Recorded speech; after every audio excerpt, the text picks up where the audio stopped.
Hello and welcome to another live session. Go on then.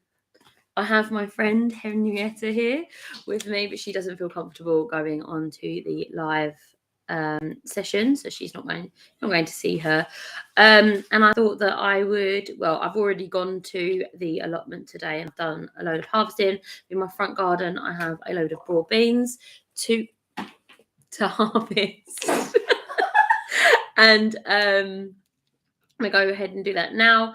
But these broad beans are really cool because they've got purple beans on the inside, and I think they look really pretty. So I'm gonna go ahead and harvest some of them. This is not going well, please. So yeah, I've been to the allotment today and I have harvested a whole load of stuff. I've got 3 cabbages, one of which, good morning, how are you? You all right? Good afternoon for us. So I've been to the allotment today and I've harvested a load of cabbages and I got a massive one, which I was really quite impressed by. How's your harvesting going?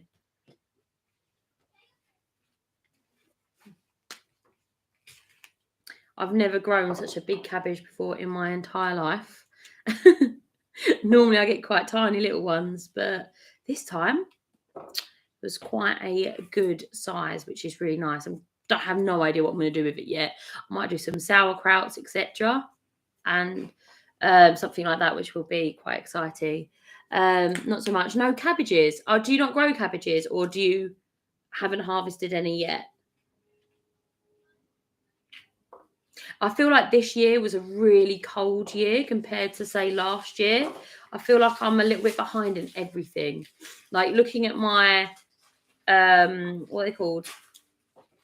My cucumbers. I feel like I did so much better last year, than I did this year. I don't know if it's in your head because, you know, when you look back and you think to yourself, oh my goodness, I did so much better, but really it was just a little while ago. Do you see what I mean? And really it's August you're thinking about, not July.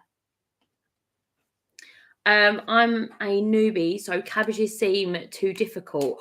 Oh, what do you think so difficult about them? I think that the netting can be a bit of an issue, can't it?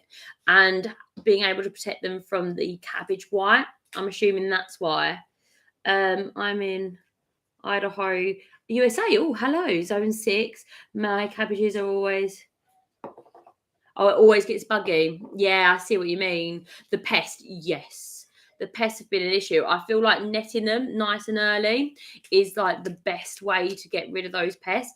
And I harvested some in my front garden. I didn't bother netting them because I just decided that I wasn't going to have any problems with pests. And they were like 90% caterpillar.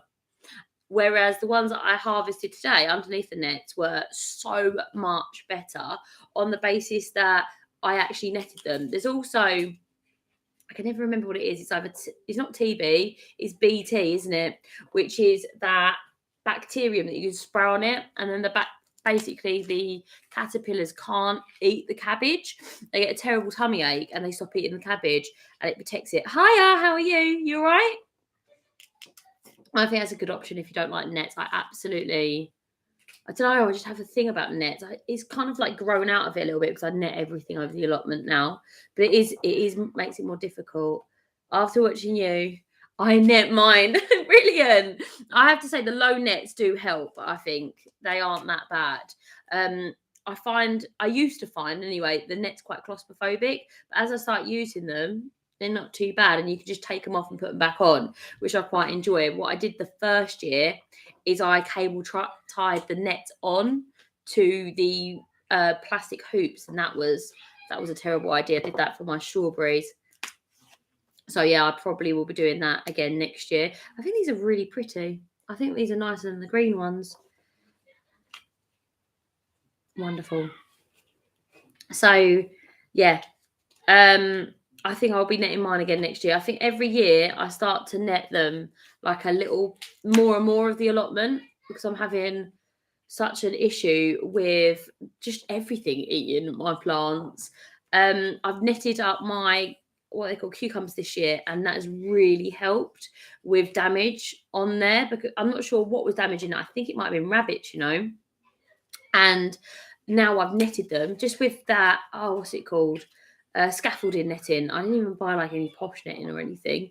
It's worked wonders. And in fact, having them underneath the frost cloth has made them boom. Whereas the ones that aren't under the frost cloth are a lot like less well grown than the ones that are. So maybe that's helped as well. I might even get some plastic and have them under like greenhouse plastic next year. I think that might be a good idea, on the basis that then they're going to be nice and big. I dropped it on a great bargain. Wow. 35 10-foot canes for 20 quid. Where'd you get those from? That is a bargain and a half, that is. Were they bamboo canes? I love the bamboo canes, I have to say.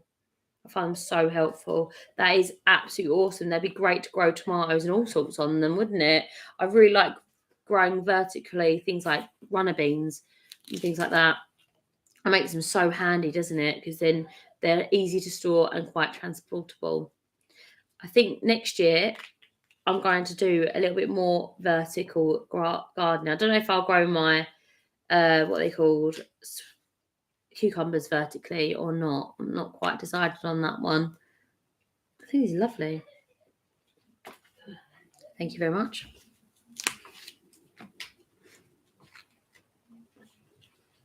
These little tiny ones. What do you guys do with your broad beans? Because I feel like we didn't really grow up eating broad beans and they aren't very popular. So I'm going to make some of this into falafel and some of it into some like different dressings and things like that. But I'm not really 100% sure what I want to do with this. So if you have got any recipes, let me know. We put a shade cloth yesterday because of the heat. It would be hundreds. It would be in the hundreds plus next week. Oh my goodness! I wonder if that's Fahrenheit. Must be. Possibly the rest of the summer. That is ridiculous. I've got to Google it. What is it in Celsius? Because I've got to change it over to. Hi, Kimberly. How are you? Nice to see you again. Broad beans hummus. Oh, I love hummus. That's a really good idea. We're just talking about different recipes for broad beans because. I think it's 40 degrees. Is it 40 degrees? I think so.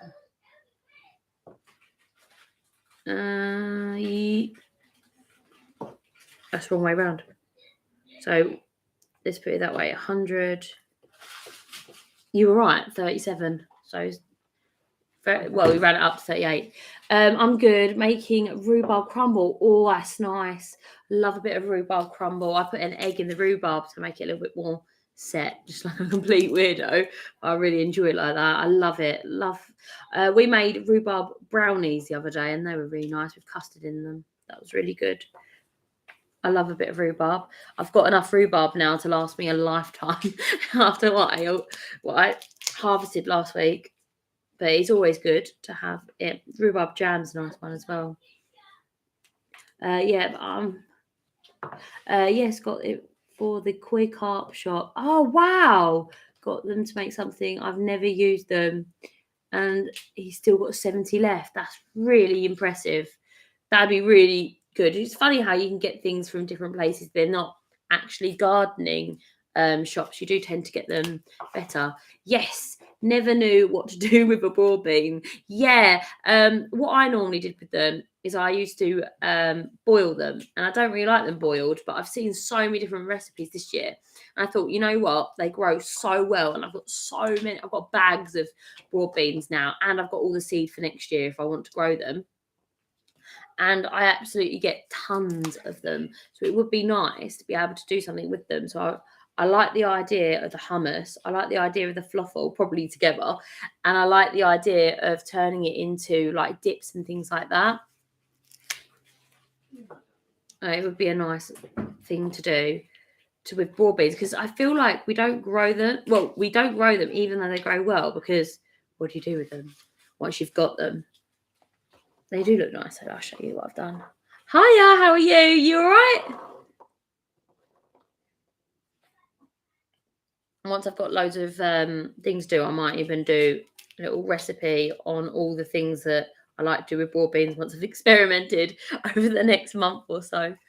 I've got loads of them. What is a broad bean like? Is it like a lima bean? No, it's like I think some people call them in America field beans. They look like this, okay, and then when you open them up, they're either green inside, like, or they're purple. This is a purple variety though, and they're like quite starchy. I love my voice. I love broad beans. Join at the sorry, join at a good moment. Yes, you did. What do you do with your broad beans? Well, that sounded like a right demand, didn't it? What did you do with your broad beans with a flashlight and stuff?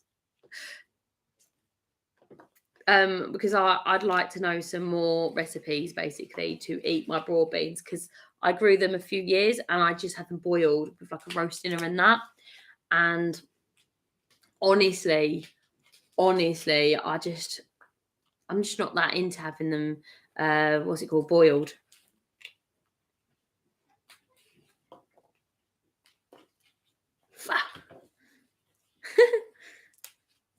But yeah, I'm really happy to have them. Apparently, you can eat the outsides as well.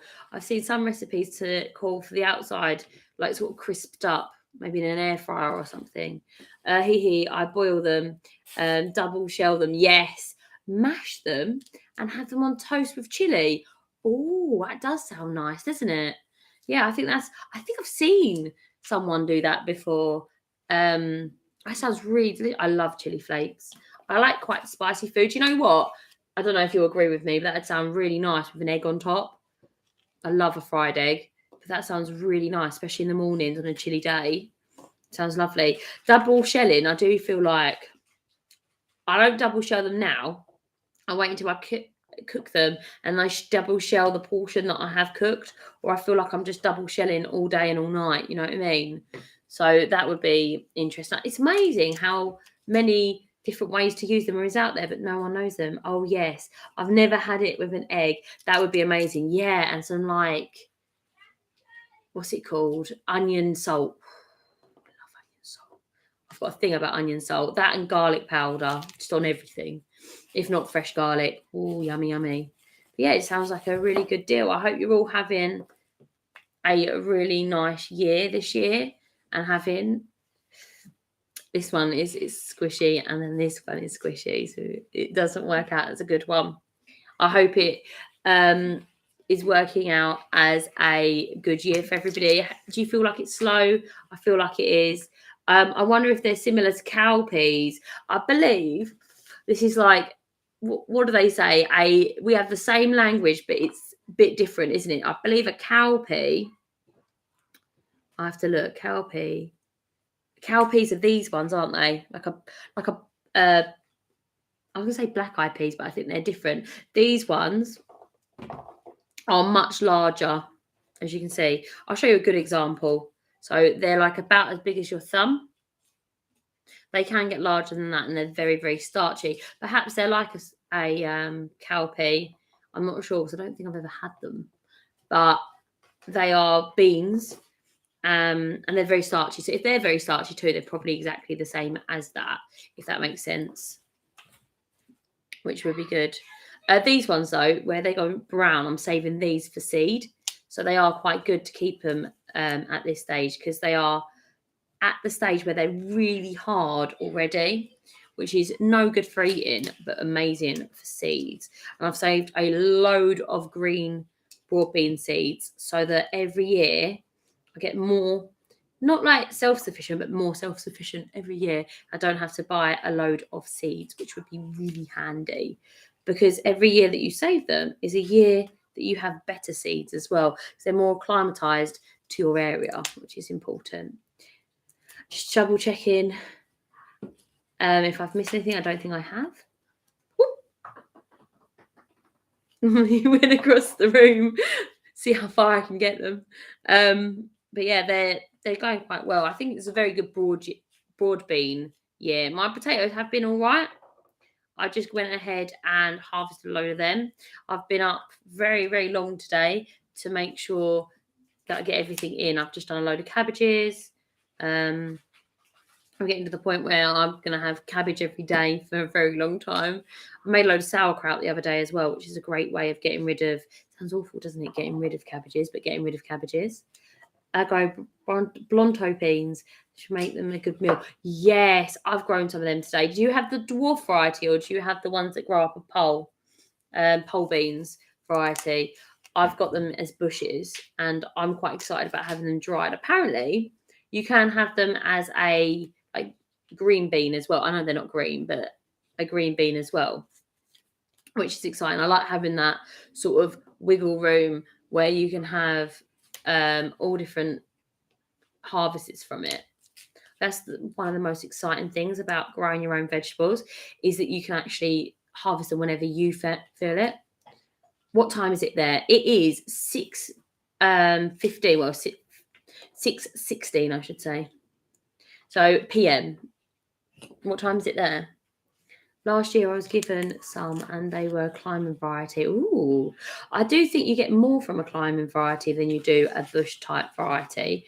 We'll have to see this year because I'm growing the bush variety and don't think I've grown the bush variety before. I think I've only grown the dwarf variety. This year I've bought my own and they're dwarf variety. Awesome. So see the direct comparison. It is 11:16 a.m. here. Oh, good morning then to you. It is the evening for us. So we're on the other end of the spectrum. Where it's getting towards bedtime. I have my own dwarf variety. I do like the dwarf varieties. I know that you don't get as many, but I like the fact that you could just put them anywhere and not worry about having to trellis. I think that's like a bit of a superpower when it comes to the dwarf varieties, whereas you don't necessarily get that with the pole varieties, if you see what I mean. But I am super excited about having like a drying bean because I really quite like stews and that in the winter. And I think that it will be a really nice idea to have, as a sort of like grab and go dinner. You can be like, all right, we can have bean casserole done sort of thing, or beans on toast. I love beans on toast. There's just something therapeutic about beans on toast, isn't there? Ooh, that one down my sleeve. But yeah, I think there's something therapeutic about shelling beans as well. And I thought that I'd save this job to sit down and have a little bit of a chat. I picked some and used them like French beans. Oh, nice. But leaving them to be too big. Not sure if that's the right thing to do. The thing is with harvesting, there's no right thing to do. For example, broad beans, you can get them when they're really small and tender. See, I can't see an example right now, but if they're like very thin and tender, you can go ahead and harvest them like that and eat the whole thing. Or you can wait until they get bigger. It's kind of like personal preference.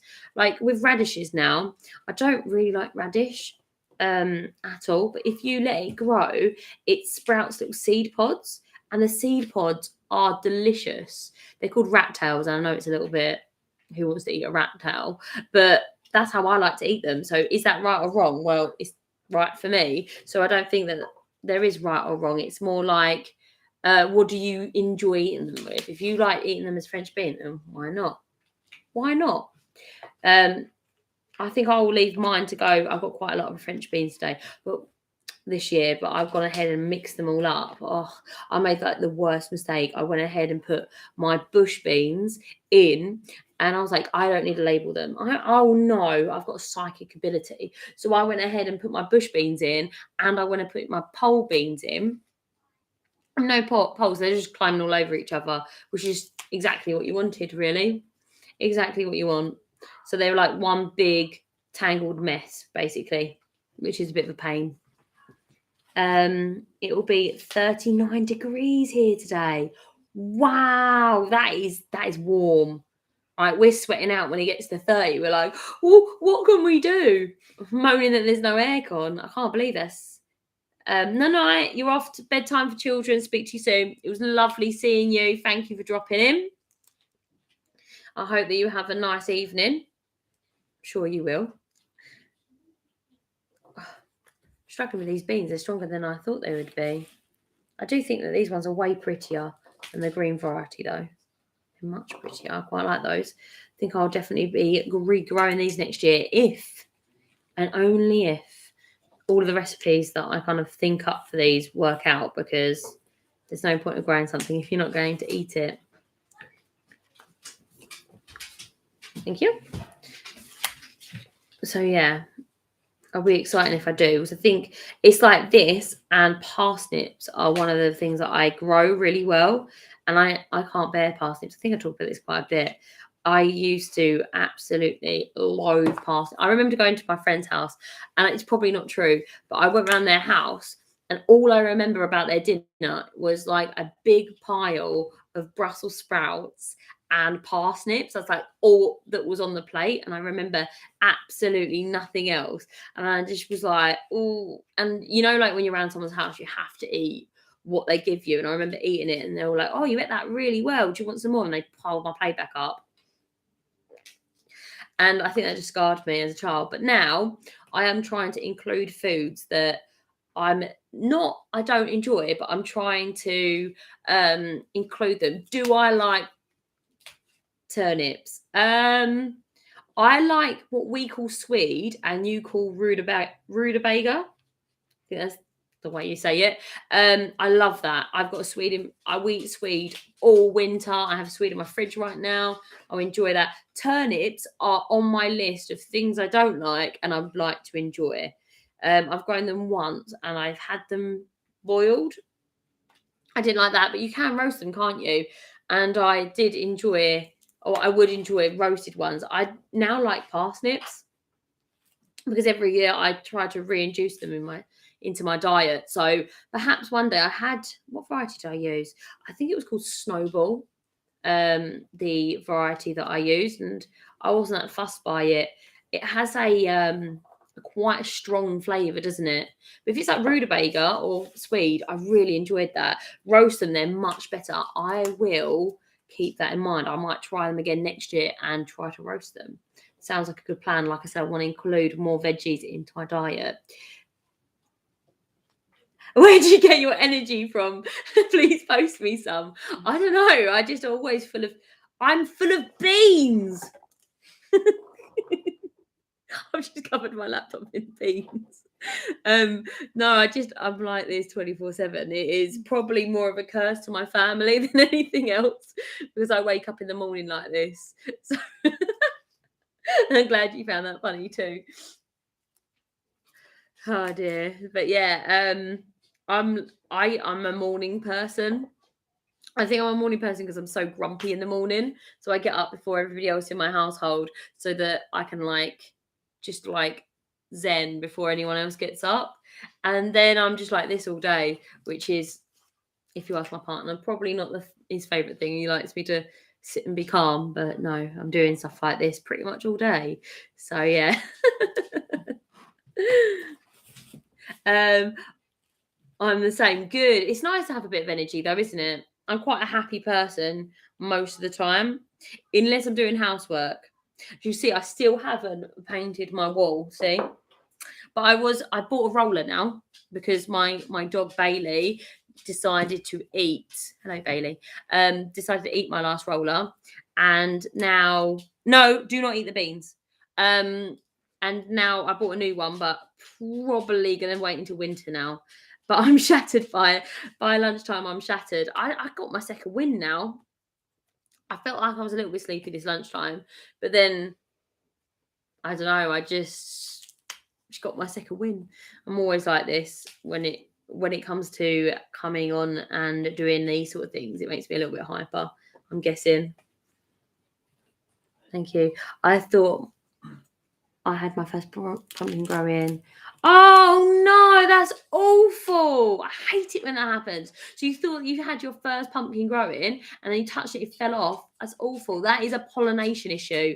If you haven't done, I would suggest to help with that, put on plant some flowers around it to bring the pollinators in. That will help because that's what they do. All squashes, when they haven't been pollinated, they just fall off the female part, which is the bit what we call pumpkin, whatever, will just fall off. And that is just absolutely soul wrenching when that happens. I've actually had that where the pumpkin has grown to about that big, and then I like literally touched it and it broke off, turned it over, and it was just slugs all the way on the inside. And I was like absolutely gutted, because our pumpkins are so important to us, because we carve our own pumpkins every year, and we always have like one for mummy, one for daddy, and one for baby. And like if we didn't have enough, oh, I don't even know what would happen. They'd be absolutely gutting. And I don't know, it's like become like a real thing around where I live, where you have like everybody has like really beautifully stenciled pumpkins and like really fancy ones, like I don't know, like Nightmare from Elm Street and that, and like with shadow and stuff. And I just have my homegrown ones that I like. Absolutely looks like a 2-year-old has done it. And that's just my daughter's is amazing. My daughter's is perfect in every way. If you see this, Jasmine, yours is perfect in every way. Mum was talking about mummy's one. It's gonna haunt me later. I had a few times even today. I've had that happen to me. Oh no, it is awful when that happens. Honestly, I have had that happen right by the bitter end, and it's better to happen now on the basis that at least you have time to regrow one. My plot mate, who's in front of me, I don't think I've ever showed you their plot because obviously privacy, but they've just put in pumpkins like this week. They've cleared their potatoes and they've put in pumpkins, and I never knew that you could do pumpkins this late. Who knew? But their plants are only like little starts, so even now, if you've got an established plant, it's not going to take that long until you get more pumpkins, which is very exciting. I just have a cheeky bit of tea. It says Mr. on it. It's my partner's cup. He's probably sitting over there with Mrs.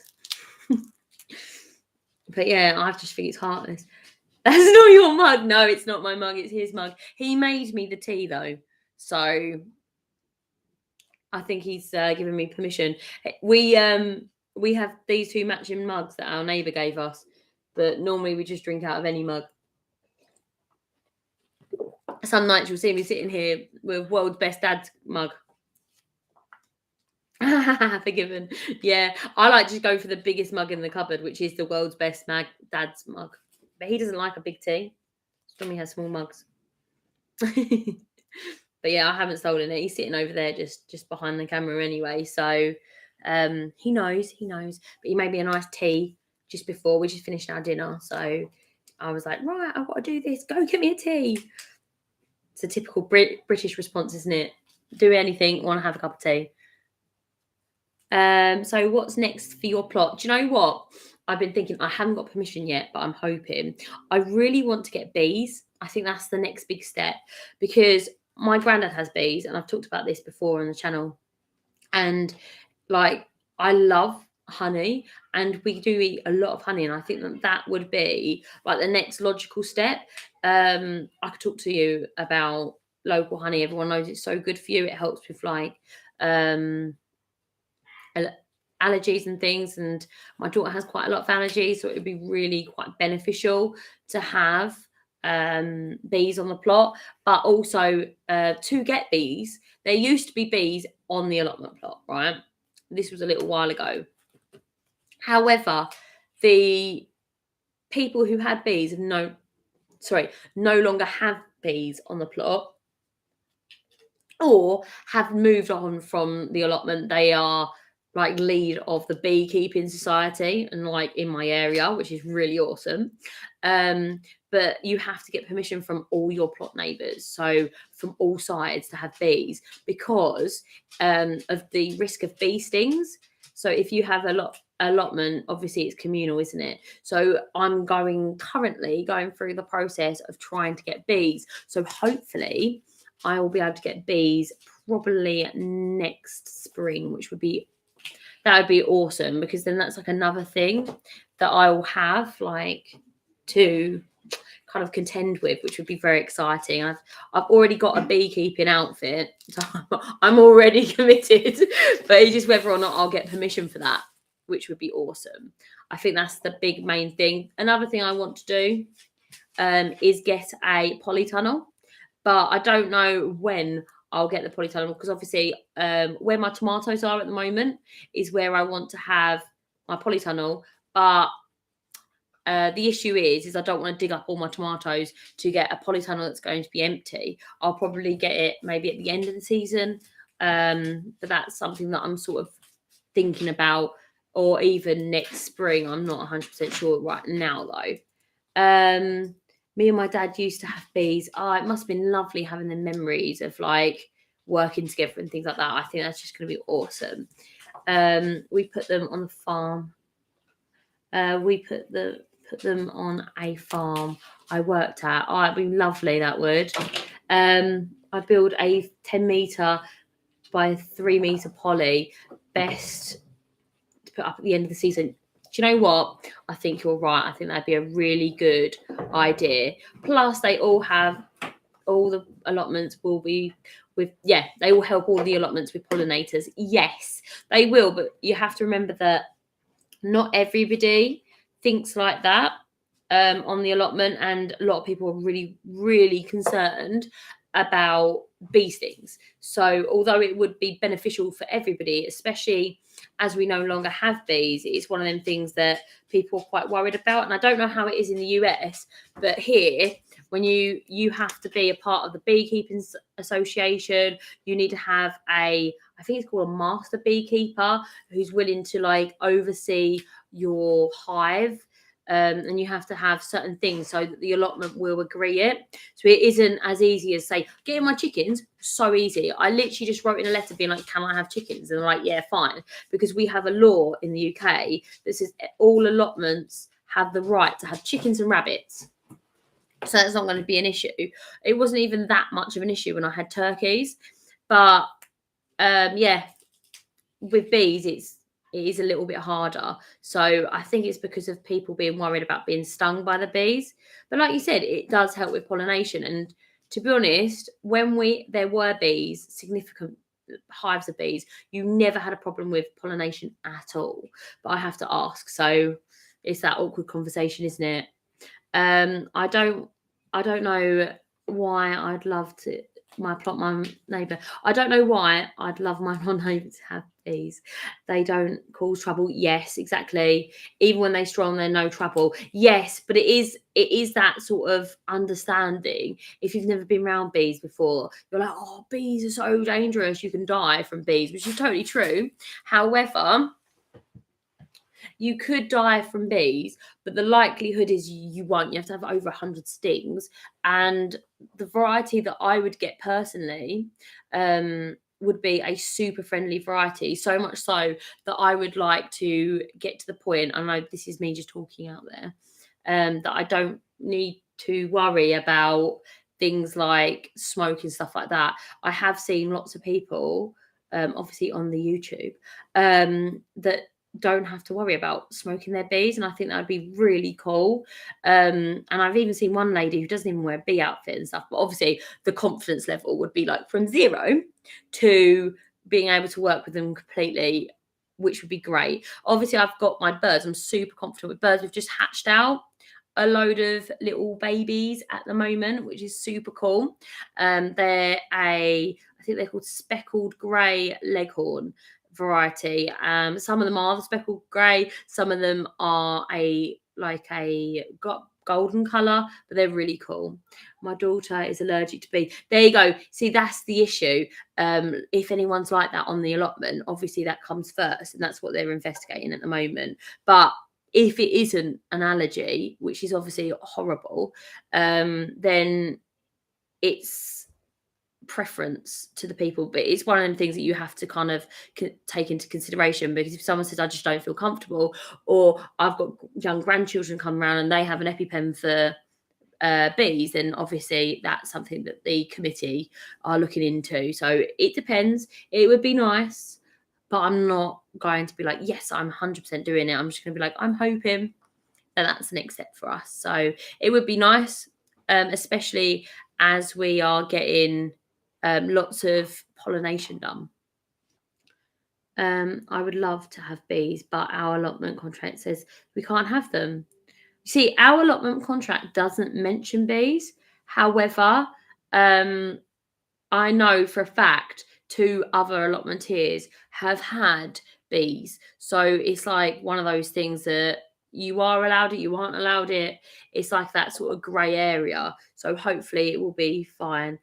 It must be very nerve-wracking. Yeah, exactly. It must be awful to have to do that. My daughter has an EpiPen for nuts. So that is always like in the back of our mind, really worrying, especially when you're at the allotment, because we have a nut tree on site.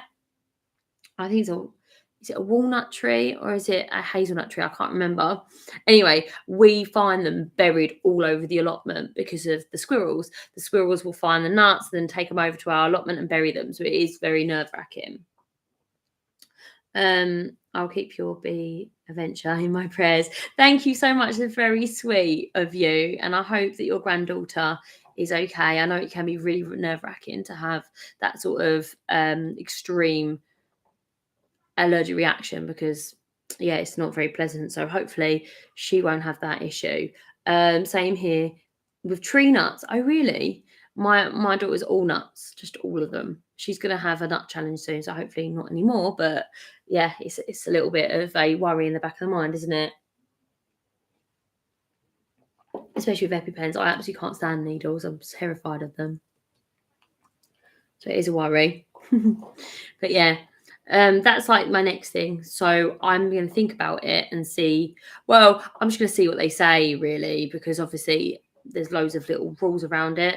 But that we're raising chicks at the moment for a friend of ours. Our friend of ours are wanting to have, I think it's like 24 chickens on their plot, which is a lot.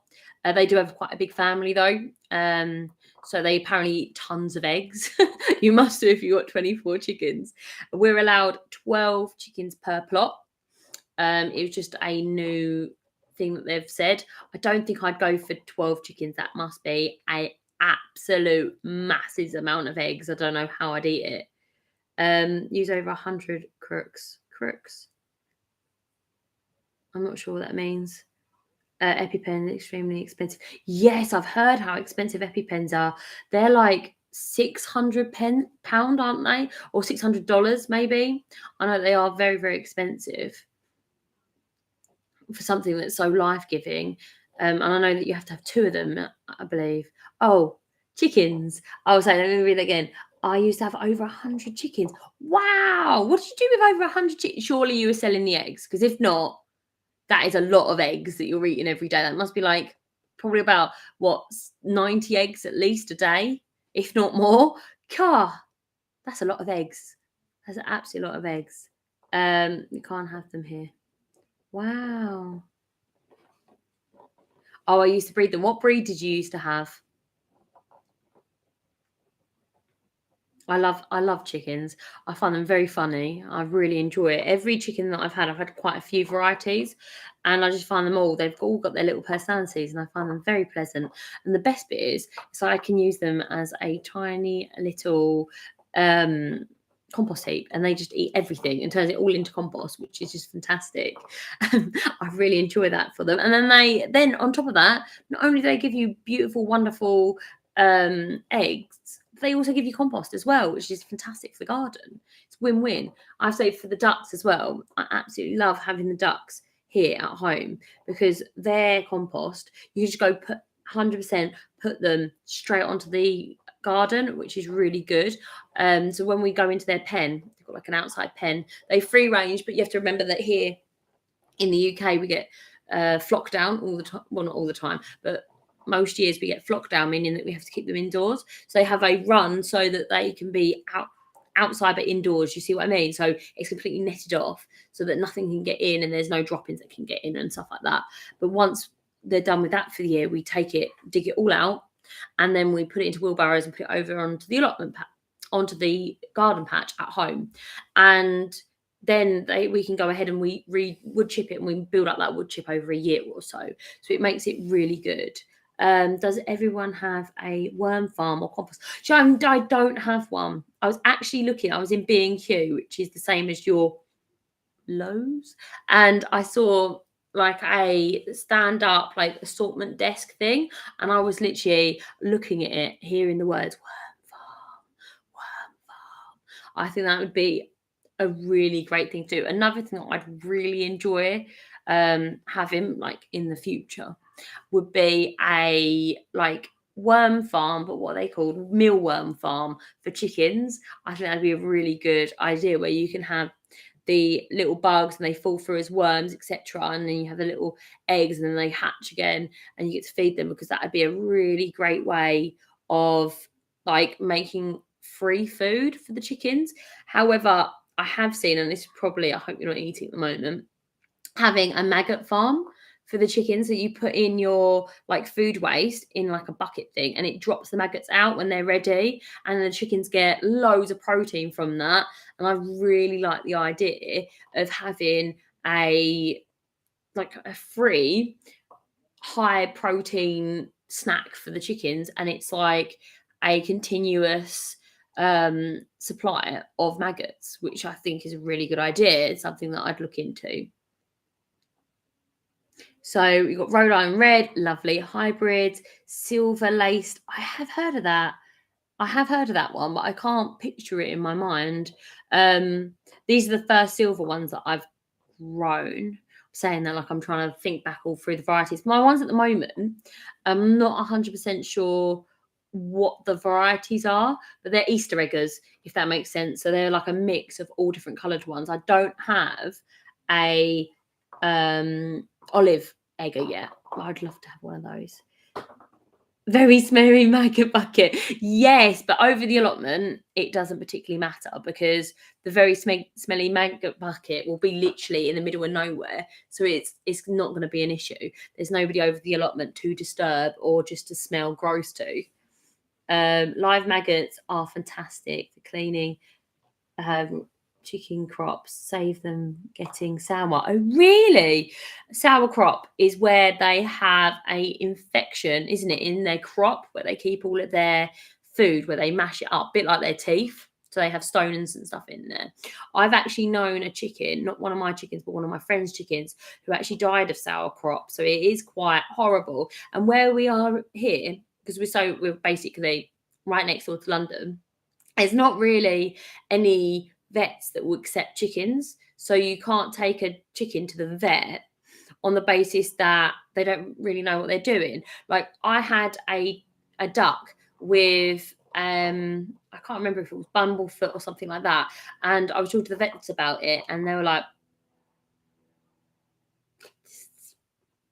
and anything I said, they're like, probably, maybe. So they're used to doing mostly cats and dogs, and I'm guessing like hamsters and things like that, but not like, they call them exotic pets, which are like chickens and ducks and things like that. So it is something that's slightly more difficult, but it does mean that you do really you are really able to learn and treat these illnesses all by yourself, which is pretty cool. It's a nasty thing for them. Yeah, it is. And I believe fatal, if I'm not mistaken. But once again, I've never treated it myself. My mum got mad with me for putting maggots in the fridge. Do you know what? I can't remember where it was, yesterday or the day before. I've literally had that conversation with Jasmine where I was like, no, maggots stay outside. Do not put it. And she was going into the fridge with her little pet maggot. I was like, no, you're not bringing, all insects are outside. But yeah, she's just the same. I think every 5 minutes she's finding a new insect and playing with it in the garden, mostly butterflies and things like that at the moment, though, which is quite nice. But yes, maggots too, or worms. Do I give my chickens grit? I give my ducks and my chickens grit. I give them oyster shells, which helps with their egg production, especially the ducks. We have, I wouldn't say an issue, but we must make sure that not only do they have access to the grit, but they are able to access it. I have a blind duck, so we have to make sure that it's always in the same place because she obviously can't see. So it's really important that she knows where it is, because if not, they have soft eggs And soft eggs is a big issue because it can crack inside them, and then they can get egg bound, which is really, really, really bad.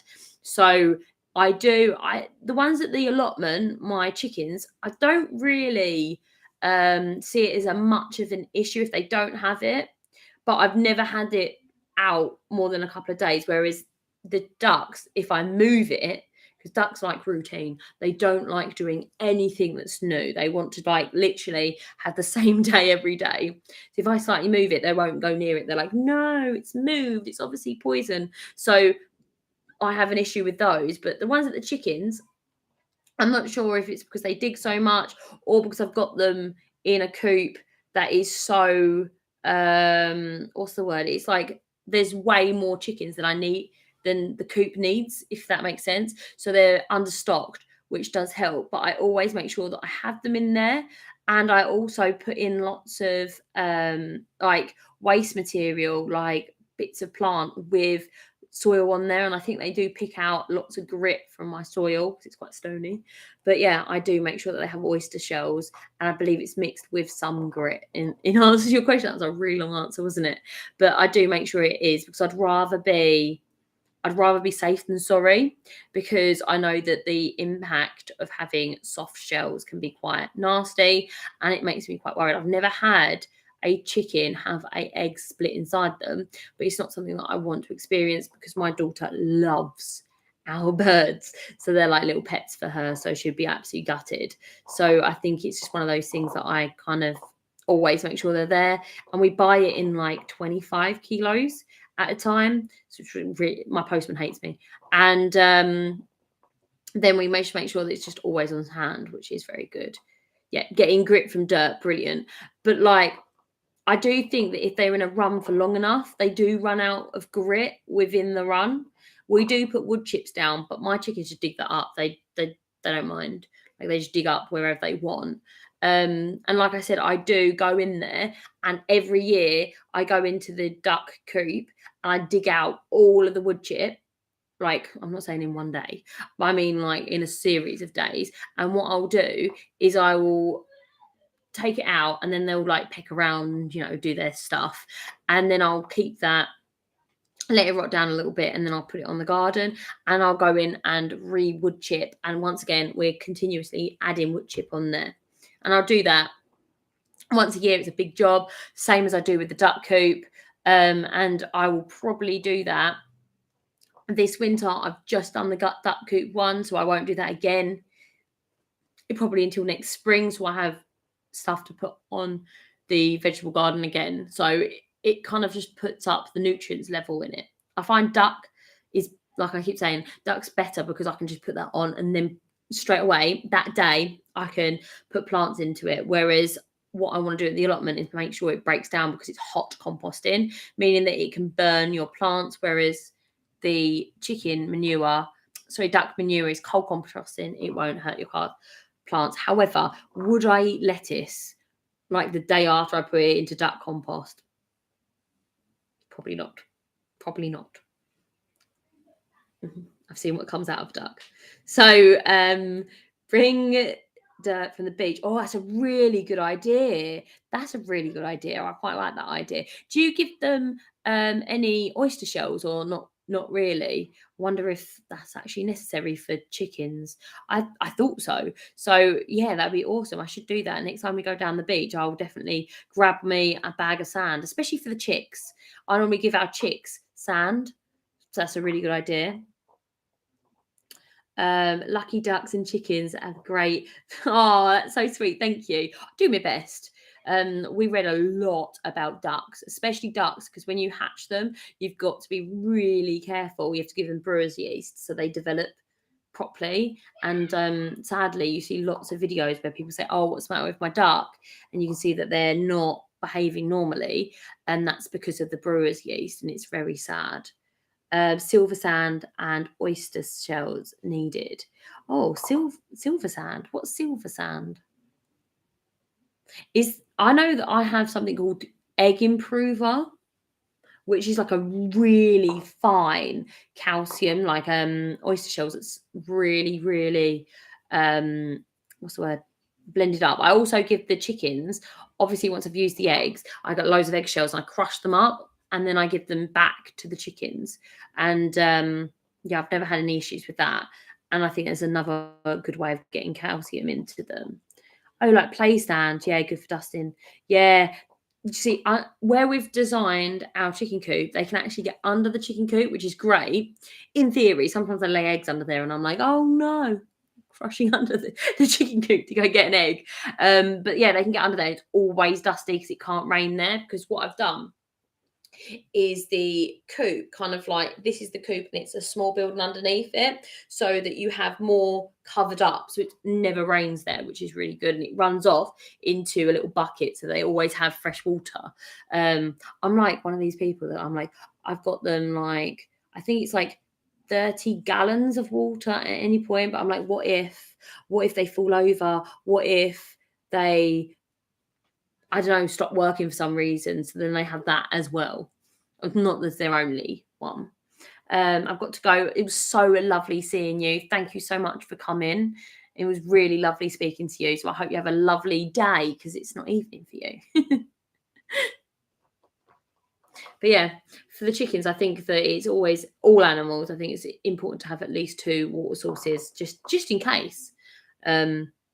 I'm a little bit of a worrier though, so perhaps that's me just being a bit paranoid. I know for the ducks it's imperative, because ducks are gross. They just snot and they clog everything. They're really like, in a nice way, because I do love them, but they are gross. See you later. But yeah, they are what they are. They are the nature of a duck, and they aren't. There's a reason why everyone goes, "Oh, you have ducks, aren't they very messy?" Yes, they are. They're very messy. Oh, really? What is that helps with poorly ducks? Shooks. I like this. I'm learning new words and everything. What was the word that you used for chicken? A chook is duck, and I can't remember what chicken was. Oh, chooks. Oh, they're both chooks. It's really, so a good way to help poorly ducks is children's vitamins, which I have. So chook is a chicken and a chook is a duck. Duck is duck. Fair enough. Fair enough. I didn't know that. Do you? I'm assuming you're not meaning the jelly ones. I was going to say, I think it's children's vitamins. I never knew this. Do you dissolve it in water? I know about apple cider vinegar, a little bit of maple syrup in their water when they're like babies. The orange box. Well, I'll have to look out for them. Might grab some. I've got like a first aid sort of cupboard for all my babies, for the dog as well, just in case he gets sick. He gets probiotics if he has a dicky tummy or anything like that. And I think it's always good to have it on hand, because you never know what's going to happen. I actually thought that everything was going to be fine, and then my duck was actually attacked by a turkey. They'd lived together for years and years and years, and then suddenly it wasn't. It just hated it, and that's why she's not very well. So I was so happy to have all my first aid supplies, and bless her, she was fine. But yeah, like I said, round here it's very difficult to get a duck seen by a vet at all. Dog, cat, yes. When, where, how many? Like, what type of vet would you like? But not a duck. So it is liquid 1 milliliter per bird. That is. Do you give it to them all the time, or only when they're poorly or when they're molting? You know. I tend to give them like, not treats, because ducks get fat and then they really struggle to walk, but I give them like a little bit of cracked corn, only a little bit, in the winter to help put on a bit of fat to get them through, because we don't give them any heat. And when it got down to -6, I was like, if it gets any colder, they have to come in. I actually put lights on for them for the first time. I was like, my babies, they're all going to be okay. They're all snuggled up thinking, Christ, it's hot. Only when they're poorly. Brilliant. I'll do that. Is there like a limitation of how many days you're allowed to put that in? Like cowpole, you can only do that for like 3 days, isn't it? And then you can't do any more. This is really golden stuff. honestly. Do you know when you get the newly chicked cat eggs, when you get the eggs that have just hatched, called chicks, obviously, do you give them any vitamins or not? I don't. I just give them their food, but I always get the one that prevents. It starts with C. It's a bacteria, and I think that's good because that's what most baby chicks die of, I believe. So that's what I've done with the same with chickens. Porridge warmed, hot day. Oh, that's so sweet. Honey is good for winter. Love honey's good for everything. Brilliant. Yeah, I like that idea. Brilliant. So that's a good idea. I'm going to nick that idea for when my birds do get sick. Hopefully they won't. Bless them. They've actually been really healthy. Apart from I told you that one duck that's been attacked. I don't think any of my chickens or ducks, touch wood, have ever been ill. I mean, broody. That's just a whole issue in itself, isn't it? But apart from that, they've been absolutely fine so far. Hopefully, they're going to stay that way. But we do, like at winter, we do give them a little bit of fat to put on so that they are warm. And if it gets too cold, because that was a ridiculously cold winter last winter, I'm dropping all my beans on the floor because I'm playing with them. Then I go ahead and make sure that they have like a little heat lamp or something like that, which is quite nice. But yeah, I know that lots of people roast vegetables for them every single month. I give them the seeds from some form of pumpkin. My chickens love it. They like eat it up like it's going out of fashion. The ducks, I have to be like, you have to eat these, and they're like, oh, I don't want them. And if they have anything else to eat, they won't eat them. If you leave them in there like, and they don't have any other treats, they're like, fine, I'll eat them. And it does help with worming. We do use a natural dewormer, which is a load of different herbs by Wormex. I use the liquid, and I've never had an issue with worms, touch wood, with either my chickens or my ducks. And with the chickens so far, touch wood, I haven't had any mites or anything like that on them. Ducks don't have mites because of the oils; they just can't go up there. My mum would boil potato peelings. Ah, sweet, and mix with bran to give to the rabbits during the winter. Oh, I love rabbits. I think they're so cute. Not the rabbits that eat my vegetables though. They're not cute. I didn't know they ate bran. I get a layers pellet, me too, with worm once a year. Oh, really? Does that work? I do think probably you don't really need to worm them that much. I worm my dog quite a lot because my dog's favourite pastime activity is eating poo. So he'll eat all of the duck poo. He's like, ooh, when he goes into the garden. But yeah, that's why I make sure he's wormed, because I know they eat worms and worms have worms. So it's one of those things that you have to like prepare for. That, and like when we take him out for a lovely walk, he always rolls. So yeah, cleaning the coop with, yes, I've got that. Blows away any mites. Yes. DT, isn't it? I've got something very similar. I can't remember the name of what it is, but it's pink stuff, and you put it around when you've cleaned out, and then you go ahead and put the fresh hay in to stop any mites being an issue. And I think you can use that outside. Can't remember. I have to look at the box. Like I said, when I do the cleaning of the coop, I do that, but that's like once a year. So I don't do that to the chickens. Sorry, to the ducks, on the basis that the ducks don't need anything because they don't have mites attack them. Oh, Dettol kitchen OxyClean. Oh wow! See, the thing is, right?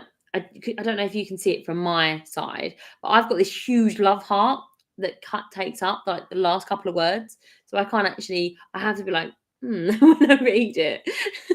So is if I misread, that's probably why that, or it's just me misreading it. But yeah, that's pretty cool. It's probably cheaper than what I buy as well. I think it's always amazing when people give like new ideas to you, because then you can use what they have and it makes it so much better. No, ducks are lucky. They don't get infected by mites. Yes, I think it's the oils that has a really good £2 a bottle. Oh my goodness. If you knew how much a tub I was buying, you'd be shocked. And I used to, when I first got ducks years ago, I think I've had my ducks now for 6, 7 years. When I first got my ducks, I was like, right, I need to make sure that like they don't get mites, right? And I used to buy these big tubs of this powder stuff. It smells really nice. And I used to cover it all when I used to dig them out. And I'm like, oh my lovelies. Anyway, right? I used to go through loads of money with that. And then I was like, they don't get mites. Why am I doing this then? And now they're just like, just they get cleaned out. We do deep bedding. So what I do is I let it build up, let it build up, let it build up, especially throughout the winter, more the winter than summer, I have to say, because then the bed in my mind is a little bit warmer, so they can like snuggle down into it. And obviously clean, they have fresh layered over the top all the time. And I think that works out quite well. But yeah, in the summer, I'm not really that fussed by it. When the mood strikes me, I just clear them out, and then I use that to sort of throw over the vegetable patch so that I don't have any weeds coming through. Yeah, you can over fuss with chickens. You can, and you're like so worried. I think it's because you're just not used to them as pets. So you're like over love them. And it doesn't do them any good. No, I've had a friend before and she had bantam chickens and she got them and they never started laying. She got them point of lay, never laid. And when we met, I was like, well, why are you feeding them? And this was after a few years of having ducks and chickens. And she was like, oh, they don't like layers feed. So I just feed them corn and treats. And you're like, exactly. Before I even said. So that she wasn't feeding them any layers feed because they didn't like it. Of course they didn't like it. No one wants to eat their vegetables if they ate cake every day. You wouldn't be like, oh, I really like this chocolate cake, but I'm really craving Brussels sprouts and broccoli. No, you'd be like, ooh, cake. Especially if you were like a 2-year-old, you wouldn't be like, where's my kale at, mummy? No, you'd be like, oh, what's more cake? So yeah, then she stopped doing that. She moved them on to worm eggs for a little while because she hadn't wormed them, and then moved them straight onto a layers feed. I don't remember which one. And boom, they started laying, like regularly laying. And then after a little time, they were looking at her with them big eyes, and then she moved them onto the treats again and they stopped laying. So it's really important that you have them on a good diet. My ones, I always say I'm horrible to my birds. They have their layers feed. They have access to their layers feed as much as they want. They don't overfeed on it. They're fine. And then they get the odd few bits based on how many eggs they have. If they don't lay enough, I take it away a little bit. And then if they lay fine, I give them a few treats, but it's not good for them. It's not good for them. And it sounds really horrible, but it's not good for them not to have eggs as many as they should have, because think about what's happening in their internal system. They're meant to be having eggs, so therefore you can get egg bound, etc. And it is something that can be fatal, and you can love them to death, which is 100% sure. And you can get things like sauerkraut and stuff like that along with it, where they're not having a balanced diet, they're not getting the vitamins and minerals that they need. Even if you use these vitamins and mineral powders, it's just not enough. You need to feed them. You need to feed them a balanced diet. If that means making it yourself or buying it in, it doesn't matter as long as it's balanced. I think that's what people get confused, because there's like a lot of people say that you can go ahead and feed chickens like leftovers and just leftovers. And I think there is a space for that, but there's also making sure they get the right nutrition so they can lay an egg. That's what they want to do. They want to lay eggs. Makes them happy. So yeah, that's what I think anyway. That's my 2 cents worth on the matter. But I do think it's important that they get proper nutrition, like any animal, really. Like we is also eat your 5 a day. Exactly. Would you feed your kids chocolate or inky chocolate? Yeah, exactly. Like if you only fed oh my god, just thinking, can you imagine what a child would be like only eating chocolate? I would be so hyper. My sanity might go. No, yeah, exactly. Only chocolate. Yeah, exactly. Like it would be terrible, and that, of course, they're going to like that. But if you feed a child, say if you fed a child or a chicken, like stuff that's sweet and delicious, and then you go, oh wait, Brussels sprouts now. They're going to be like, I don't have a palate for that. I don't like that. Of course, like we all would. Like, of course, and that's where you have the issues with it. But if you just go ahead and make sure that you get, I don't really know if there's any difference between all the brands of layers feed. All I'd say with ducks, again, do not feed ducks layers pellets for chickens because they will get soft eggs and they can be dangerous. You must feed them a duck pellet, a duck layers pellet, not for wild birds. My name is Richard and I'm sitting in a corner, sitting in the corner playing my record. My parents still want me to become a lawyer, but instead I spend my time playing my recorder. Fair enough. Fair enough. I used to play the recorder when I was a child. I was not musically gifted. I came from a very musical family and I played the cello for years and years and years and years. And I remember I got onto the choir on the basis that I was the only person in the school. There was a child that played the cello.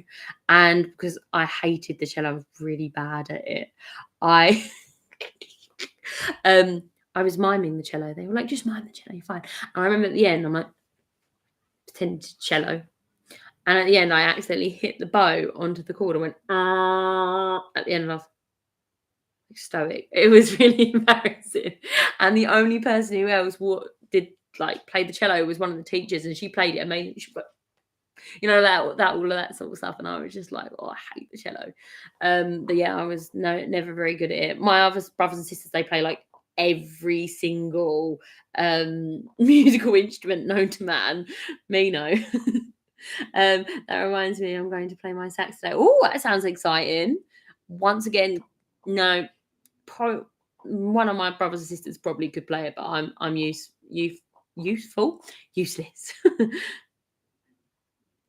I think we've got a spammer. Oh.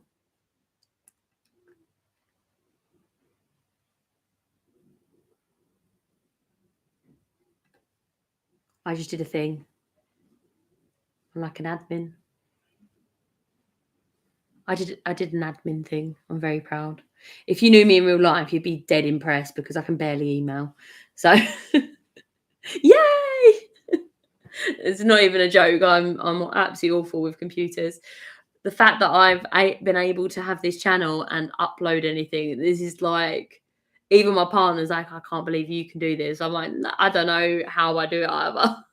It's like one day at a time. I had to like literally learn how to like upload a video and how to like drag and drop things. Oh, honestly, it was a whole thing. I've like really excelled in my IT capabilities, but still, I was just a little while ago, I was trying to get onto this and I was like, how do I get on? How do I get on? I sat here for about 15 minutes trying to get onto the live session and I couldn't work out how to get on. And I was just like, oh no, it's going to go without me. Can you imagine like 2 hours of just that wall and me being like, am I on? Am I on? That would be so funny.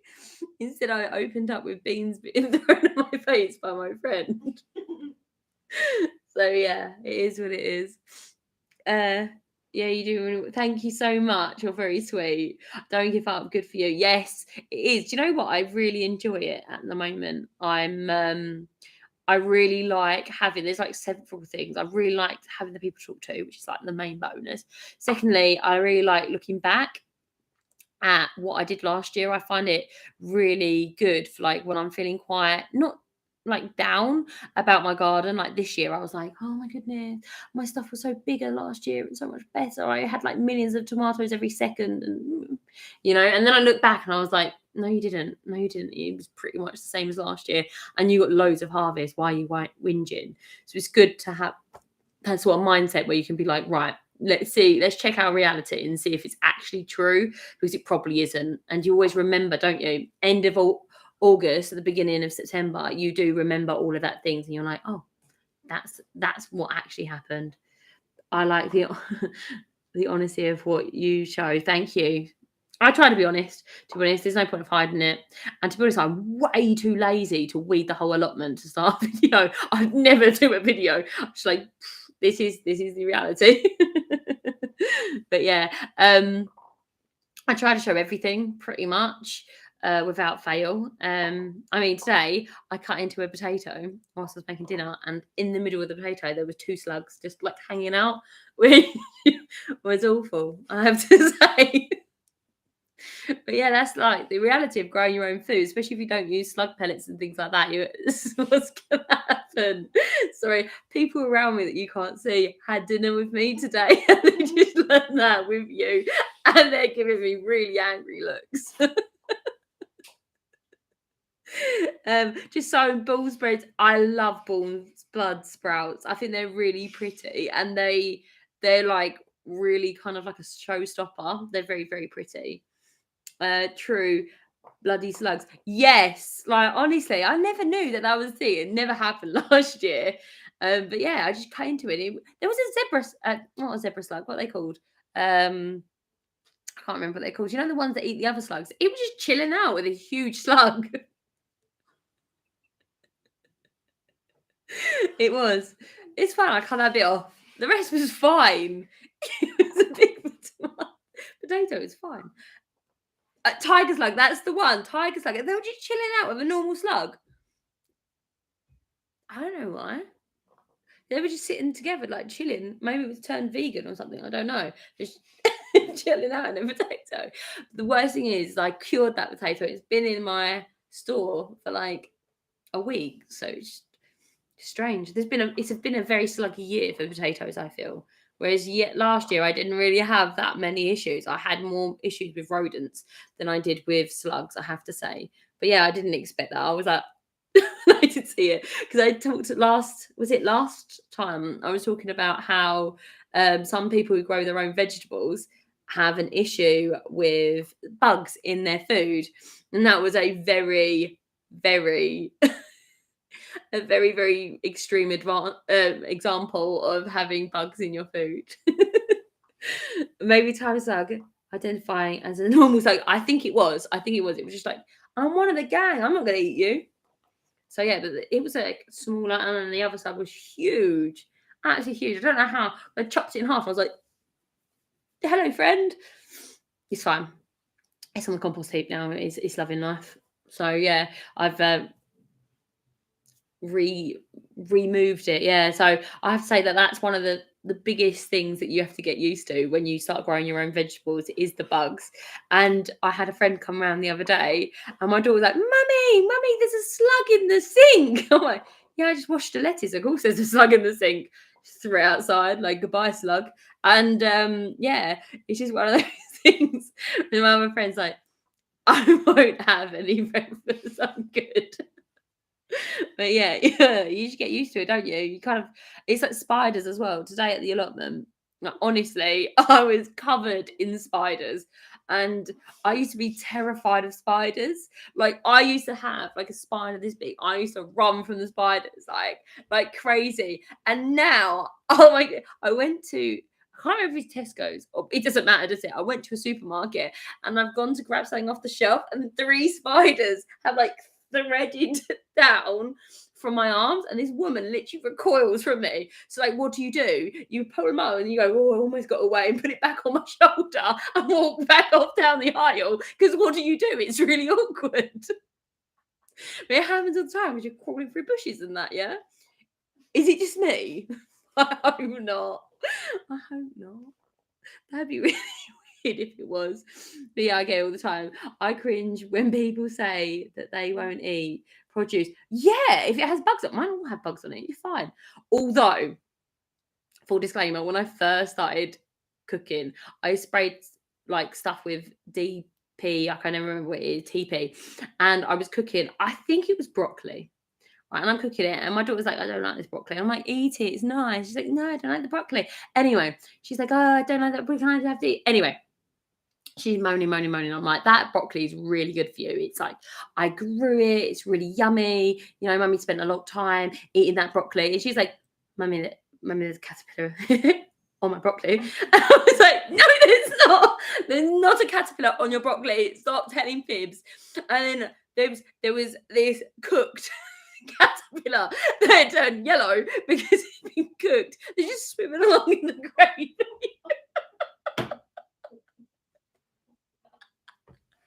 And I was like, oh, maybe you don't have to eat the broccoli then. A true story. Ah, I'm crying now. But if so, reading your comments now. But if they saw what happened to the stuff in the shop, yeah, the stuff in the shop still has bugs on it. It's just you don't see them; they flick them off before you see. They do, or they dip them in chemicals and things like that, which is far worse. But yeah, there's nothing wrong with having a couple of bugs. It is a bit much cutting into a potato and seeing them be like, oh, we turn on the lights. That's a bit much. But apart from that, it's fine. Yeah, just flick them off. They're fine.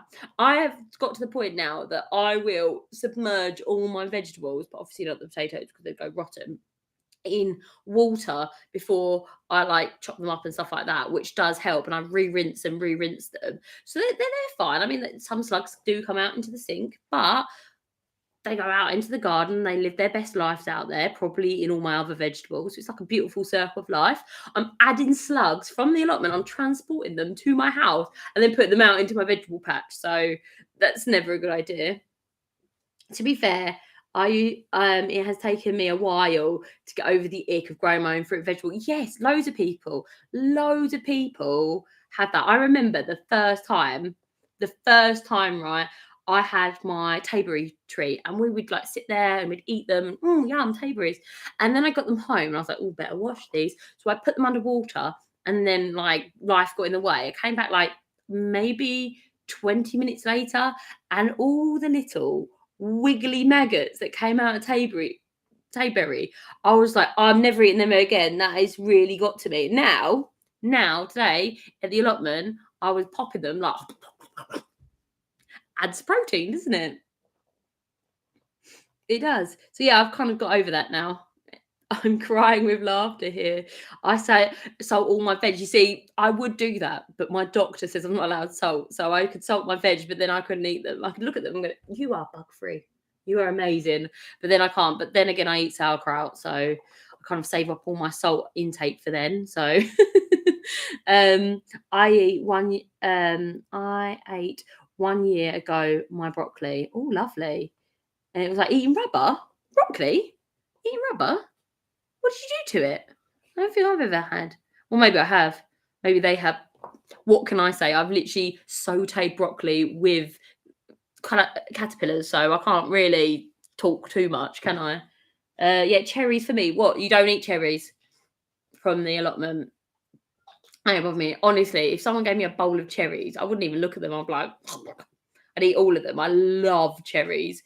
I have a cherry twig at the moment. I'm very hopeful for it next year. If I fell over, it'd snap in two, but I'm still excited about it. They're adding insects to food now. What? They're adding insects to food? Really? Oh, grubs in the broccoli. It happens. It's fine. Just eat round them. I just never remember that little caterpillar just floating along. I was just like, oh, my partner was like, I'm done with my dinner now. I was like, oh, okay. The large inside the cherries, really? Are they really bad? I've never had them. Sorry, larvae. Oh, yum. What type of larvae was it? Wasps. I hate wasps. Do you know, funny story about wasps, right? When we moved into this house, this was maybe 6 years ago. No, way more than 8 years ago, maybe. Yeah, about 8 years ago, because I'm thinking how old my daughter is. We kept getting wasps. We always get wasps inside our house. We never get wasps outside the house. Got being up my arm again. We never get wasps outside. We always get them inside. And I keep saying to my partner, there's a wasp nest somewhere in this house. And we've got one of these really old houses with floorboards, and then underneath the floorboards it's a crawl space. So when we were doing the bathroom up, we hadn't had wasps for a while. I'm always in his ear, there's a wasp nest, you have to find it. And he's always like, no, there's no wasp nest. You're over panicking. Anyway, he's doing the bathroom, right? Life's good. He's living his best life. And he's pulled up all of the floorboards and he's hitting the floorboards or something like that. And he's hit and he's gone, as he's hit right the way through a wasp nest, right? And you know, there's that moment where you're like, okay, your life flashes through your eyes because you've hit the wasp nest. What could you do apart from shut the door and hope for the best? But it was lucky because it was winter, so there was no wasps in it.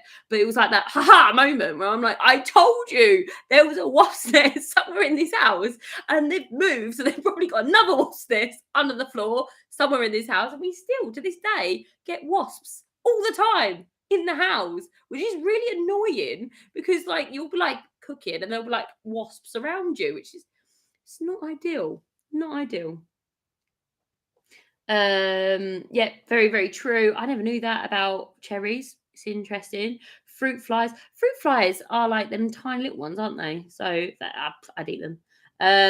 Did I did that last week and I got my steps in that day. Yes, he was honestly, you could just see his face where he went, and then he waited, and I'm like, and then nothing happened. But then it was really cool because we pulled out the wasp nest. We called our daughter over and we were like, this is a wasp nest. This is what it looks like. Should we cut it in half? And she was like, I don't care, which was great. We still looked because they look really strange, don't they? And they're like all flaky, which is really cool. But yeah, the end of that story is there's still a wasp nest somewhere under my house.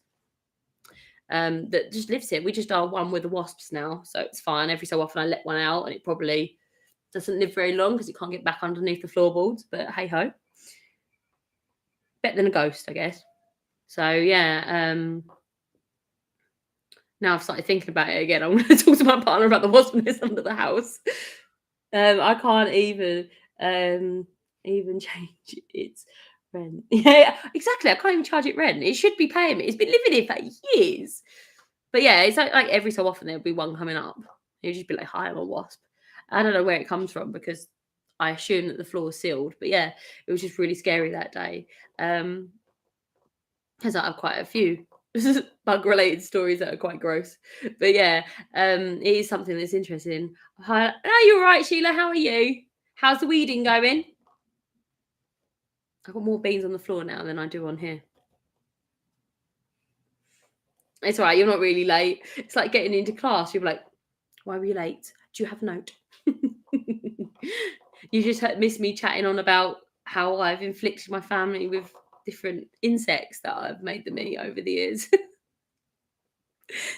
I'm due a weed tomorrow. Oh, lovely. I have to say that I found a really good benefit of taking all that bindweed down. I'm actually getting a bit more light flow. If light obviously doesn't flow, but lightness. I'm gonna go with lightness. It's a word. Bless you. Right, I have to fly. Thank you. It was lovely speaking to you, and I hope everything goes well. See you very soon. Bye bye. Oh, hello. I haven't seen you in. Oh, you've changed your name as well. No, love the new name. What do you think about polyculture, Nick? Do you know what? Polyculture. Ah, you've been watching Wimbledon. I don't think I've ever watched Wimbledon. There's tennis, right? Go team. Very sporty, me. Polyculture, I quite like the idea of it. I'm trying to do something like that down the back end of my allotment where I've got the trees, and it's going to be one of those things that I'm going to work on over the next over the next few years. But I have tried also to do it with my mushrooms, so hopefully my mushrooms will take this year. But it's really difficult with mushrooms because I've sowed them all and I've like watered them, and now I'm like, are they there, are they not there? You know, they're very distant, you can't see them. And then hopefully next autumn or spring I'll get mushrooms, and that's how I'll know I'm doing a thing, instead of I've just expensively sown rubbish. And the most awkward thing is that they kind of look a little bit like a squishy polystyrene, so you don't know if you've just put a load of pollution into your plot. So let's just see. Only think it takes second place to the plot. Oh, awesome. Weeding night, definitely. Mushrooms will hopefully be up in 5 months. Yes, I have read that. But you know, like when you get told, like, I believe you, don't get me wrong. However, like when I like believe that in my head and I don't see a mushroom, it's like, where are you? you said you'd be here. You know, I come like really needy with them, and I've like dug down a little bit, but I'm like, I see mycelium, but does that actually mean it's mycelium or just random mycelium? You know what I mean? So it's one of those things, isn't it? Because you get mushrooms all the time in the plot. So my friend's sitting just there and she thinks I'm hilarious and snorting at me. But it is really like, you never know, do you, if it is yours or someone else's. I've got loads of mushrooms come up already and they're nothing to do with me. I'm wondering the same thing. Yes, you haven't dug down. You can dig down if you want to. What mushrooms are you growing? I'm doing wine caps and I'm doing grey oysters. Very excited about them both. And I'm hoping that I haven't killed them. I have grown butter mushrooms, white ones, but I did that I've just splashed everything with tea. I did grow them inside. Oh, you're doing the same ones as me. Oh, snap. Oh, when did you sow them? When did you sow them? Was then maybe I'll see if mine comes out at the same time as yours. What about drilling into logs and mushrooms? Do you know what?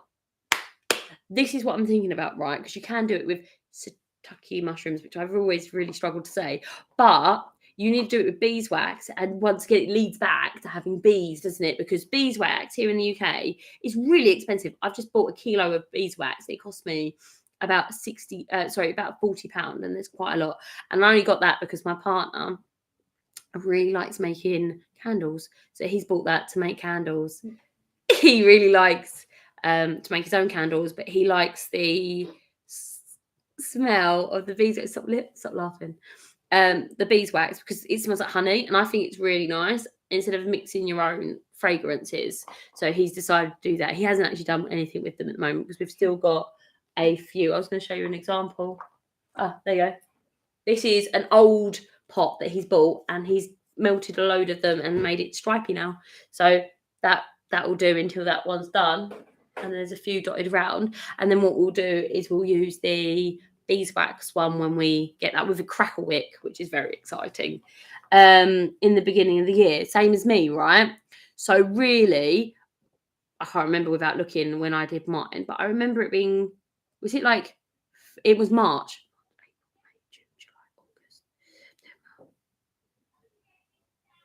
So it should be next month then, shouldn't it? That'd be very exciting. Yeah, I think yours were about a week after mine. Oh, that would be excited. And I remember I did mine in 2 batches as well, because I remember I brought them and I was doing them before work, and I was like, these can't bring 2 packets. It's going to take me hours to plant these. And it didn't. It took me like 20 minutes. I don't know why I didn't take them all in. So I did the next one the next time I remembered them. So hopefully they've worked. You never know, theoretically, but you think that autumn. Yeah, that's what I'm thinking. I'm thinking it's going to be autumn or spring. I don't know. Or I reckon autumn or spring. And I think then they're going to be like quite regular. We have late oyster mushrooms on a tree, and they came up in the spring after the big like drop in temperature. So I don't know if that helps. I think that adding more spores, yeah, so am I, but I also want to see what happens in spring and autumn first, because it's kind of like what I always do. I don't know if you always do. Like if I put a seed in the ground, I'm like, oh, it didn't work, I'll put more seeds. And then I'm like, oh, it didn't work, I'll put more seeds. And then I'm like, oh no, it didn't work, I'll put more seeds. And then I'm like, oh no, I can't even see the ground, there's so many things have grown. I had that in my front garden, right? And I had these beans, I had parsnips, and I literally was like seed in the ground like nobody's business. So I'm lucky half of it didn't come up, to be honest, because I reckon I'd have got toothpick carrots. So I'm thinking about adding more spores. Yep, so am I, but I'm probably going to wait until spring next year to do that. You get them on discount then as well. I've got more seeds, love that. Yeah, I'm always putting more seeds. Got to sow this time of year so that we can have stuff over the winter. And for the Hungry Gap next year, it's super important if you can grow all year round like we can. Sorry if already been asked, but how easy to grow mushrooms? That's literally what we're talking about, Kimberly. How easy is it to grow mushrooms? This is our first year. growing mushrooms. So we'll be able to tell you in 1 year's time. I have grown them indoors and they're ridiculously easy to grow. You've got to be careful about getting mites on them though, but like fungus gnats. Apart from that, they were so easy. But outside, we're still in the period of waiting for something to happen. We've put all of our spores in and we're just waiting for something great to happen, hopefully soon. So I'll be able to tell you as soon as they are able to come up, which is very exciting. I've just sown some purple carrots. Oh, I love purple carrots. I really like the deep purple ones. I think they're absolutely beautiful. Also, you've done the parsnips. Awesome. Why not? I remember doing them really late and I got them like very later in the year. My parsnips are looking quite good this time of year. They are looking like toothpicks, but they're looking quite good. They've got loads of greens on them. So that's really good. What about perennial veg, Nick? Do you know what? I saw your comment the other day about perennial veg and I've put all of those seeds / bulbs into the basket.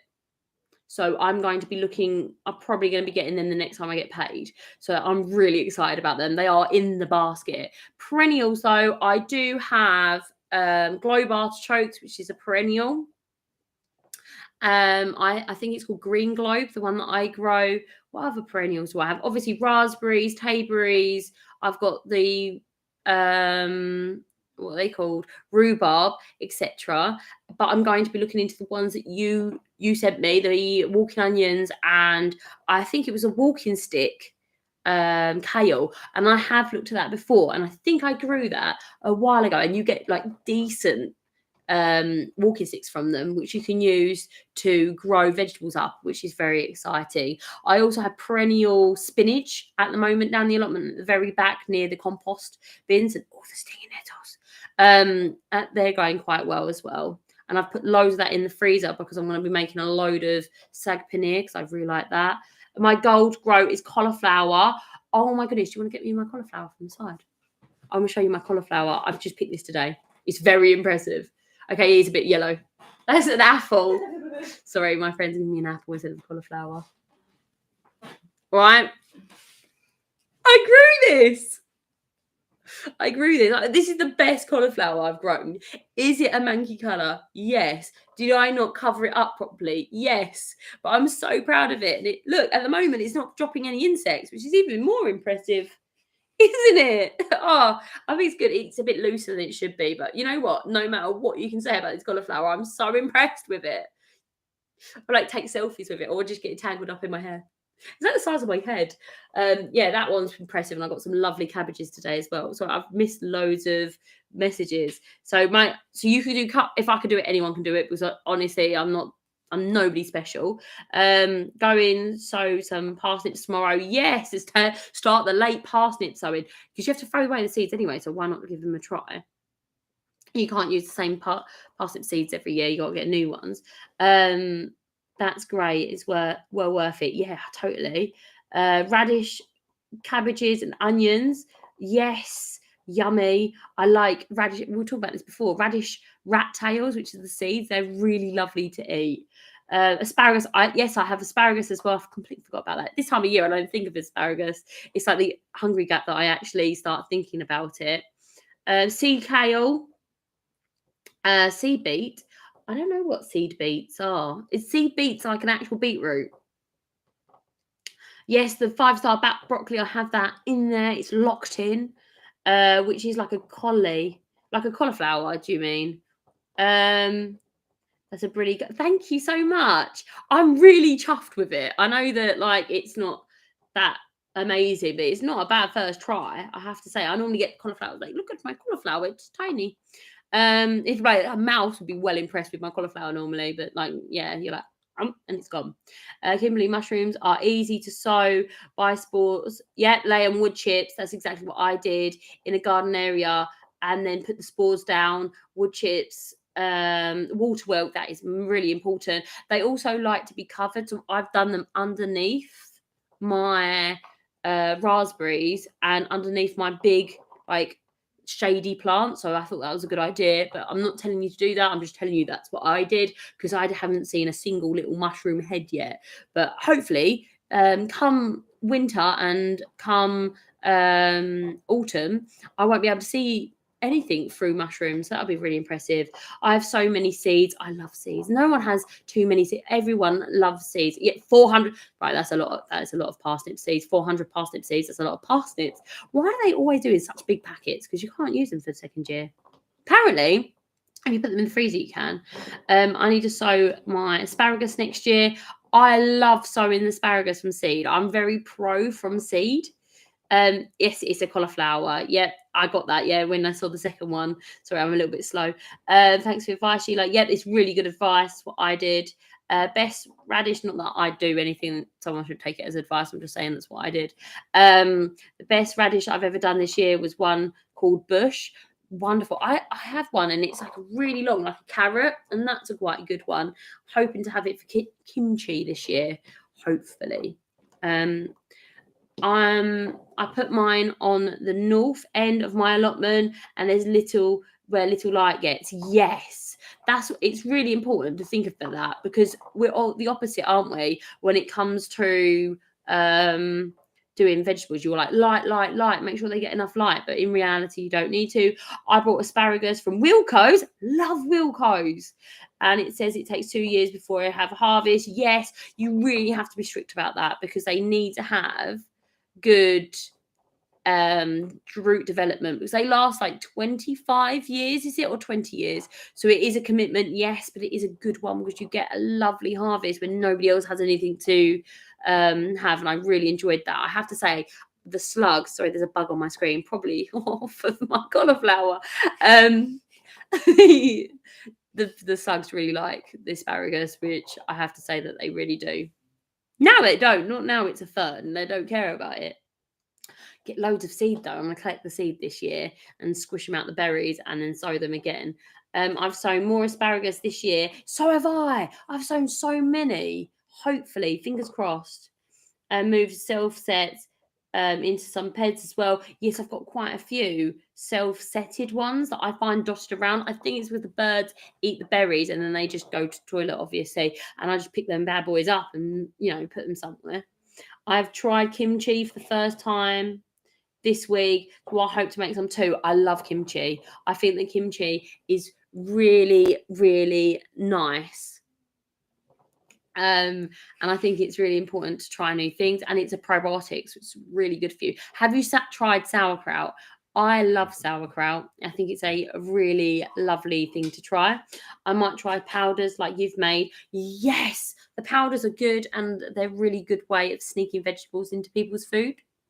Just saying, because you can use like a tablespoon of the powder, and it's like a really strong bit of getting the vegetable in.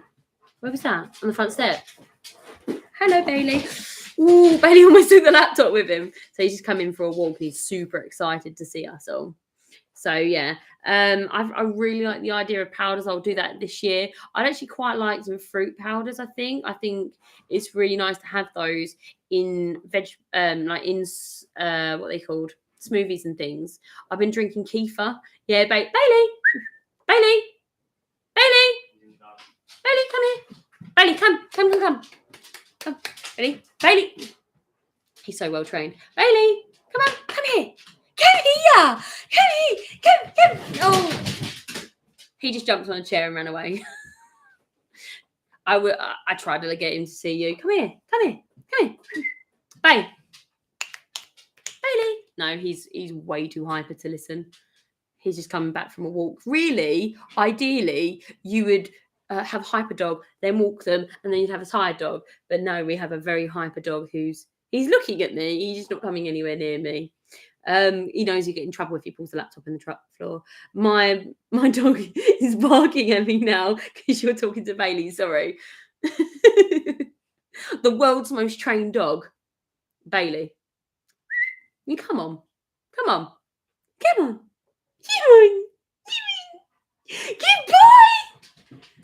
No, he's not coming anywhere near. Oh, come here. Say hop.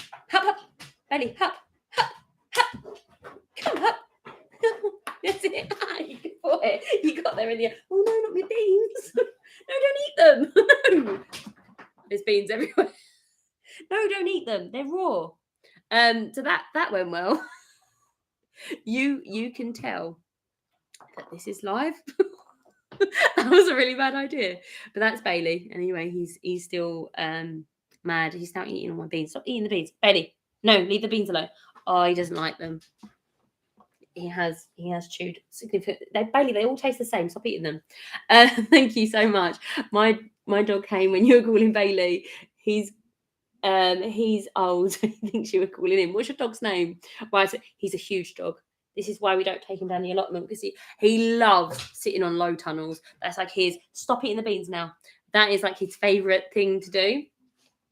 Is eat the not eat beans, obviously, and sit on high tunnels, which has been a significant issue because he's pretty much like killed all my plants. Last year, I think it was, he sat on all of my plants and he was just loving it.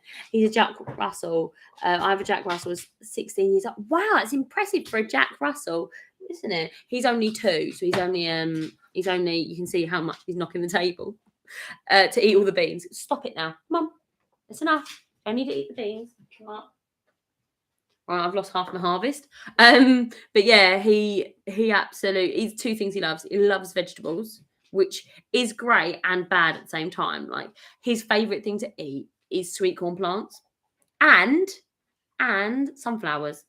So I have sunflowers around my garden plot, and I was like, I've never had anything eat my sunflowers. That's so weird. It's so weird that I've got like birds or something eat my sunflowers. And it wasn't until my partner told me that Bailey sticks his head through and he eats the leaf of the sunflowers, and he tells him not to, and he runs away and he comes back and eats the sunflowers again.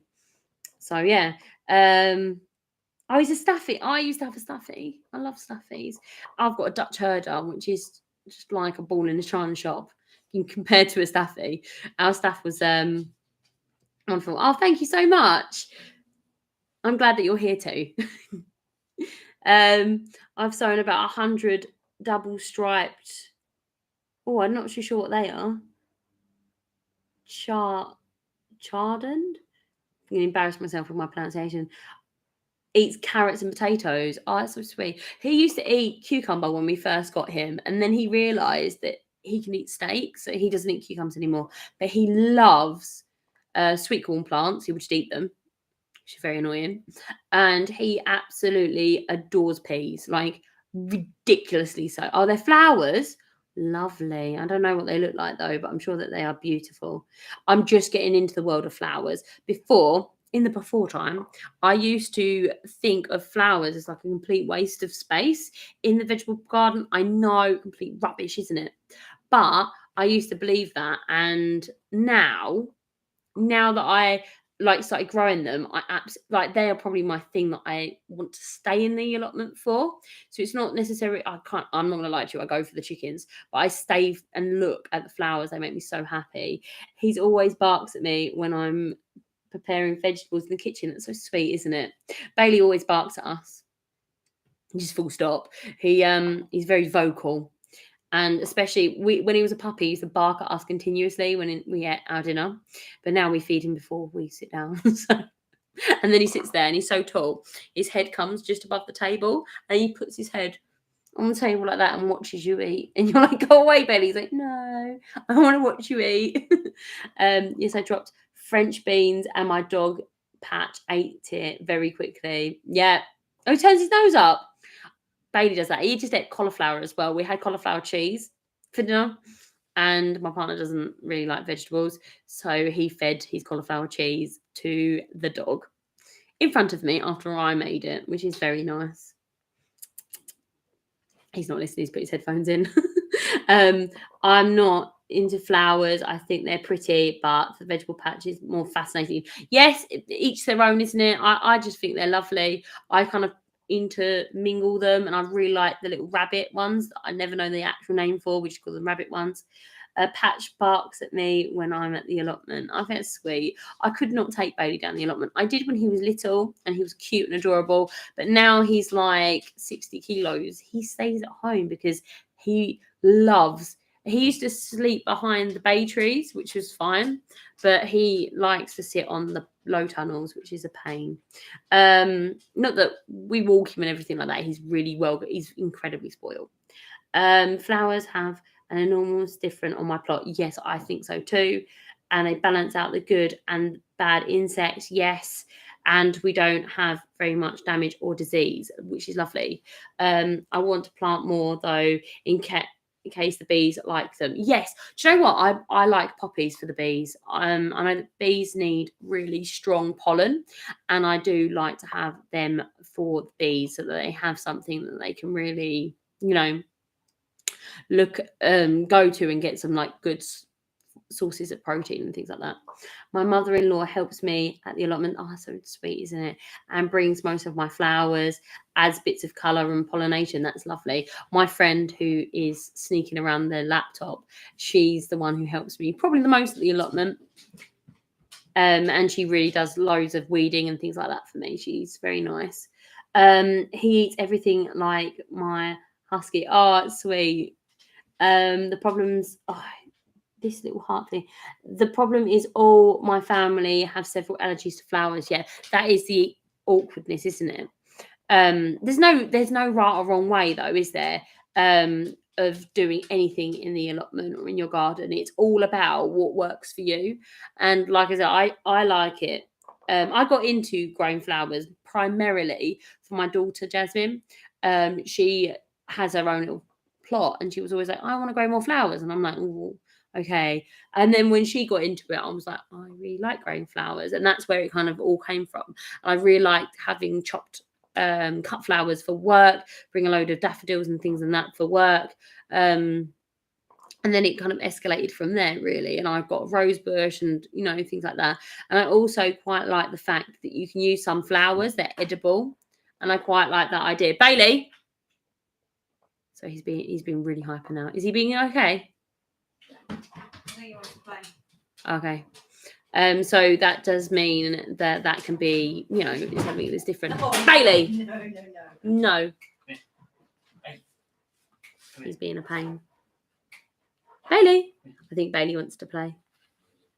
Where's the? Okay. So yeah.